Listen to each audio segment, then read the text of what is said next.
इस वीडियो में जो आपको दिखाई पड़ रहा है स्क्रीन पर लिखा है स्ट्रक्चर ऑफ सी प्रोग्राम।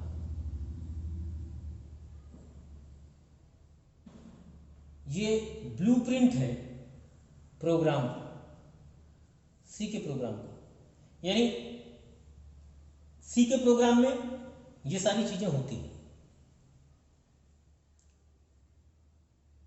क्योंकि हम पीछे पढ़ा चुके हैं आपको, लेकिन फिर भी बिगनिंग से मान रहे हैं, ये चीजें आपकी रिपीट हो जाएंगी।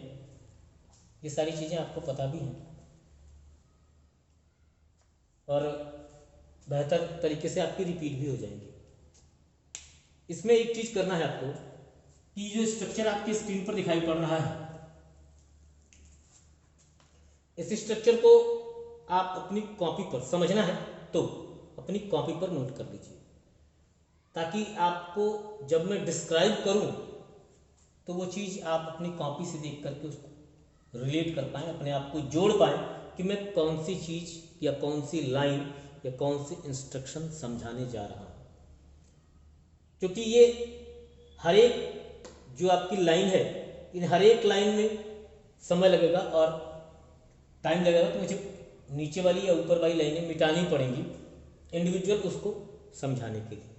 तो सबसे पहला काम आपको मैं 1 मिनट टाइम दूंगा, आप ये आपके स्क्रीन पर ऐसे ही रहेगा, आप इसको नोट कर लीजिए, कापी कलम ले लीजिए, निकाल लीजिए और वीडियो पॉज कर लीजिए, अगर करना है तो पॉज करके वीडियो को इसको नोट कर लीजिए। ठीक है, उम्मीद है आपने नोट कर लिया होगा। अब ये आपका नोट कर लिया मतलब वीडियो पॉज करके नोट कर लीजिए। तो ये आपका जो ब्लूप्रिंट है, स्ट्रक्चर है सी के प्रोग्राम का, इसमें हर एक जो लाइन है यानी इंस्ट्रक्शन है उसका एक मीनिंग है, उसका एक मतलब है। और सारे लगभग सारे सी के प्रोग्राम जो होते हैं वो इन स्टेप्स को या इन इंस्ट्रक्शन को या इन लाइनों को किसी न किसी रूप में रखते हैं। मैंने पहले कहा ये ब्लूप्रिंट है, मतलब एग्जैक्टली ऐसा नहीं लिखा जाता, इस फॉर्मेट में लिखते हैं। आपको हम एक चीज़ ये भी बताएंगे आगे क्लास में कि जब सी का प्रोग्राम बनाते हैं तो फाइलें कैसे सेव करते हैं, कौन सा एडिटर यूज़ होता है और सी की फाइल का आउटपुट कैसे प्राप्त किया जाता है। ये सारी चीज़ें भी हम नेक्स्ट क्लास में डिस्कस करेंगे। यहाँ भी हम सिर्फ इतना डिस्कस करेंगे कि ये सी के प्रोग्राम बनाने के लिए आपको ये जो सामने लिखा गया है ये क्या है और इसका मतलब क्या होता है। डिस्क्रिप्शन ऑफ एवरी लाइन, हर एक लाइन का मतलब, हैज, इंक्लूड और ये लेस देन ग्रेटर देन के बीच में हेडर, वॉइड, मेन, इसके बाद पेयर ऑफ पैरेंथेसिस, इसके बाद opening of curly brace. Opening of curly brace को सी लैंग्वेज में कहा जाता है स्टार्टिंग ब्लॉक, ब्लॉक को स्टार्ट करना। वेरिएबल डिक्लेरेशन, उसके बाद सेमीकोलन, इनपुट डिक्लेरेशन, फिर सेमीकोलन, प्रोग्राम लॉजिक, फिर सेमीकोलन, आउटपुट डिक्लेरेशन, फिर सेमीकोलन और फाइनली आपका बंद। बंद मतलब आपका फंक्शन का ब्लॉक, प्रोग्राम टर्मिनेट हुआ यहाँ पर। इसमें हर एक जो लाइन है आपकी, प्रत्येक लाइन, इस सी के प्रोग्राम के स्ट्रक्चर की प्रत्येक लाइन का अपना एक मतलब है, अपना एक यूज है, अपनी एक रिक्वायरमेंट है। यानी किसी भी लाइन को, इसमें से किसी भी लाइन को आप स्किप नहीं कर सकते हैं। दूसरी चीज, जरूरी नहीं कि ये वेरिएबल डिक्लेरेशन लिखा है तो ये सिर्फ एक लाइन में ही हो जाएगा, नहीं, मल्टीपल लाइन में हो सकता है। इनपुट डिक्लेरेशन लिखा है तो ये एक लाइन में हो जाएगा, नहीं, मल्टीपल लाइन में हो सकता है। प्रोग्राम लॉजिक तो आपका मल्टीपल लाइन में होता ही है और आउटपुट डिक्लेरेशन ये अभी आपका मल्टीपल लाइन में, यानी जितने लाइन का आपको आउटपुट चाहिए उतने लाइन का होगा। ठीक है, तो स्टार्ट करें।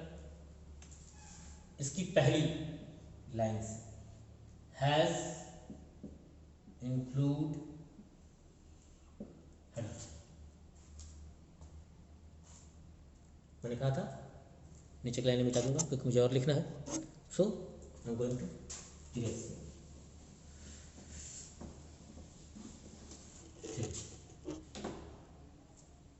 इसमें जो पहली लाइन है हैज इंक्लूड, तो हैज का मतलब हैज मीन्स हैज यहां पर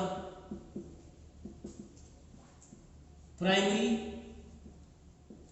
मेमोरी को डिनोट करती है। हैज मतलब प्राइमरी मेमोरी। इंक्लूड ये जो स्टेटमेंट है, इस स्टेटमेंट का मतलब होता है जोड़ना, यानी हैज प्राइमरी मेमोरी जोड़ना किसको, हेडर फाइल। अब ये हेडर फाइल क्या है, तो हेडर फाइल मतलब आपकी स्टैटिक लाइब्रेरी। मैंने पीछे आपको स्ट्रक्चर याद होगा, उसमें मैंने कहा था कीवर्ड्स, इंस्ट्रक्शन की बात की थी। तो वो इंस्ट्रक्शन, चूंकि आप भी जानते हैं कंप्यूटर कुछ भी पहले से नहीं समझता है, सी लैंग्वेज उसका अपवाद नहीं है।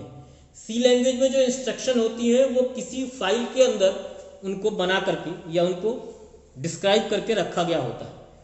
तो जब आप कोई इंस्ट्रक्शन यूज करेंगे प्रोग्राम में, तो उसका मतलब कंपाइलर को, यानी जब प्रोग्राम को पहले से पता होना चाहिए, कंप्यूटर को पहले से पता होना चाहिए कि इसका मतलब क्या है। वो कहां से मालूम होगा, तो उस फंक्शन का या उस स्टेटमेंट का या उस इंस्ट्रक्शन का मीनिंग और मतलब इस हेडर फाइल में होता है।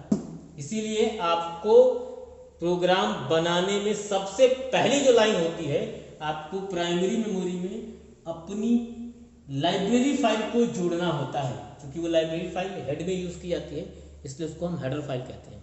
और कमाल की बात यह है कि इन हेडर फाइल का एक्सटेंशन भी .h होता है, यानी .h के नाम से जानी जाती है।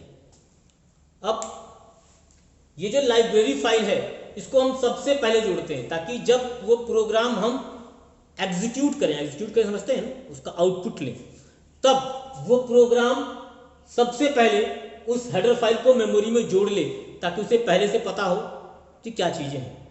ठीक ऐसे ही आप कह सकते हैं, जैसे आप एग्ज़ाम में जाते हैं और बहुत सारे डिफिनीशन हैं आपको पता नहीं होते हैं, तो आपको वो चीज़ें पता करनी पड़ती हैं, देखनी पड़ती हैं।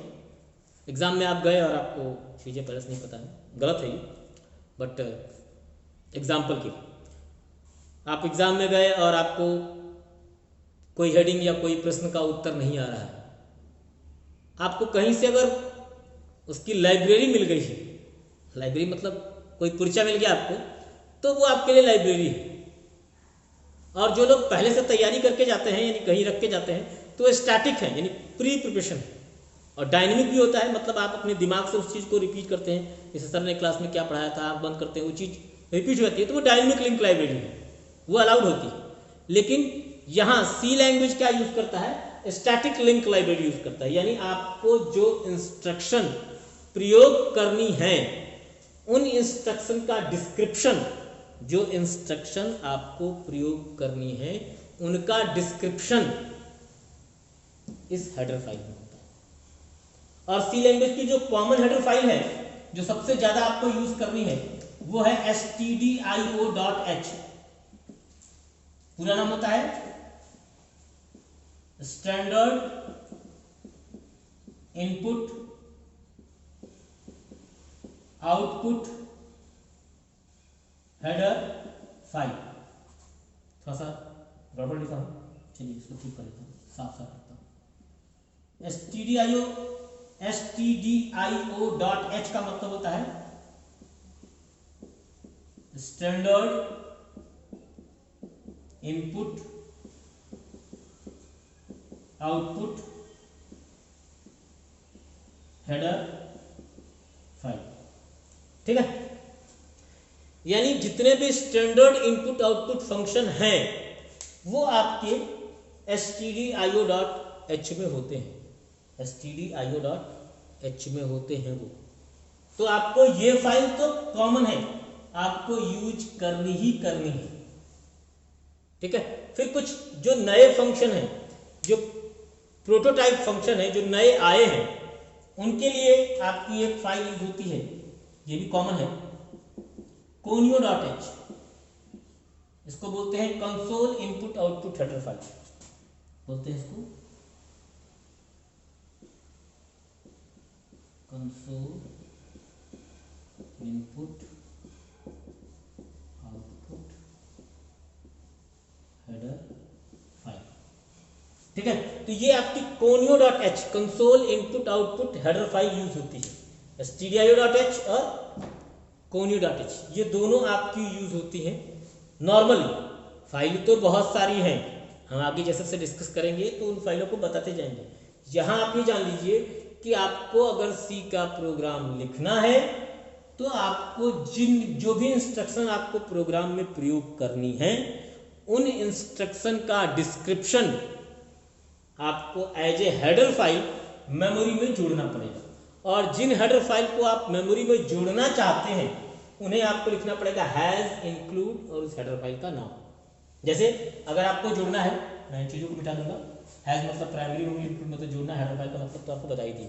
अगर इन चीज़ों को हम मिटाते हैं, देखिए अगर आपको प्रोग्राम स्टार्ट करना है तो मैंने दो फाइलें कौन कौन सी लिखी है भाई, पहले लिखी है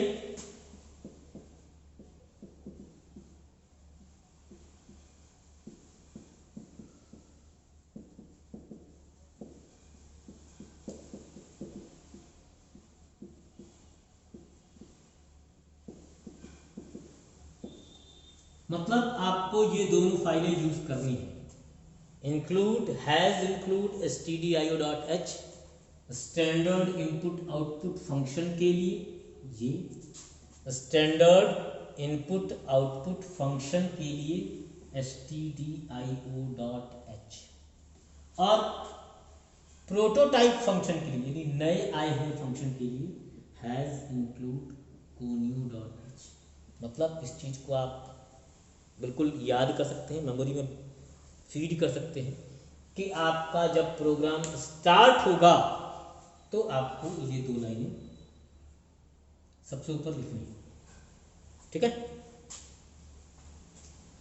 और ये चीज आपको मैं थोड़ा सा फिर से रिपीट कर दूं, आपके चूंकि C language static link library use करती है, इसलिए उसमें प्रोग्राम में प्रयोग होने वाली इंस्ट्रक्शंस को आपको सबसे पहले यूज करना,